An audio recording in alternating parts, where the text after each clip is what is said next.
Hi, I'm Bob, and my prayer for you today is that you have a wonderful day.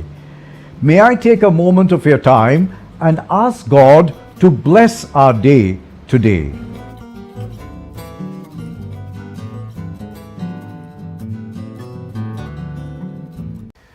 Many years ago, I worked as a salesman in my dad's interior designing firm.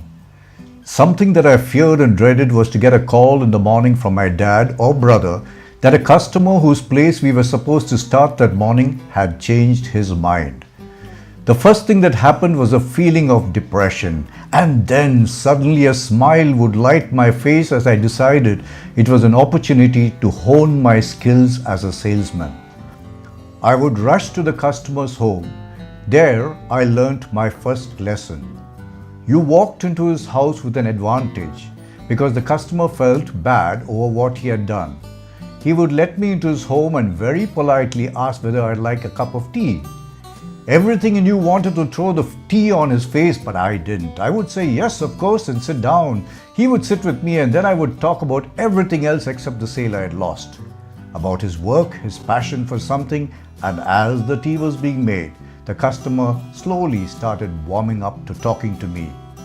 Then I would tell him that we respected his decision, but also that since I had helped him decide the colors and fabric and furniture, I would still like to help him as he went along with the new contractor.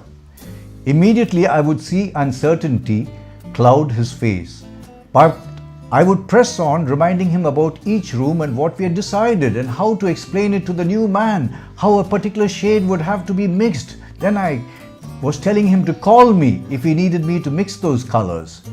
9 times out of 10, the customer would go into his room, talk to his wife, and again discuss with me the different textures, shades, and other details. And 9 times out of 10, they would then again disappear and would come back to tell me the order was mine. My father and brother who were sitting in a restaurant nearby would then come back and start work. What had I done? 1. I had not gone down in defeat, but had decided to fight and then won over the customer again. Yes, there have been times when I've lost the occasional order, but what a salesman or anybody in any profession needs to know is that you are the product you are selling. By being persistent and then genuine, you can turn a loss into a sale. Try it and see yourself sailing through life despite the hiccups. Thank you, and before I sign off, I'd like to remind you to press subscribe on your YouTube so that you can hear me every single day. Thank you.